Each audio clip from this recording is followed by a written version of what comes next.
केंद्रीय मनुष्यबळ विकास मंत्री प्रकाश जावडेकर यांनी आज देशाच्या स्वातंत्र्यावर बोलताना इतिहासच बदलून टाकला।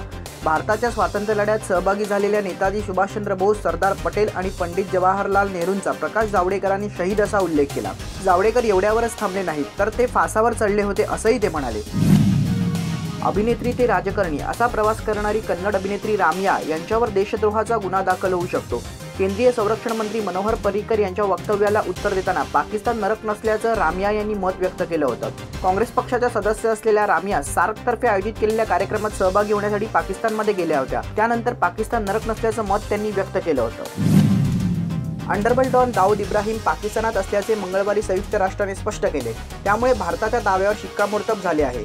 भारताने संयुक्त राष्ट्राला दाऊदच्या गुन्ह्यांसंबंधी पाठवलेल्या डोसियरमध्ये त्याच्या 9 निवासस्थानांचे पत्ते दिले होते।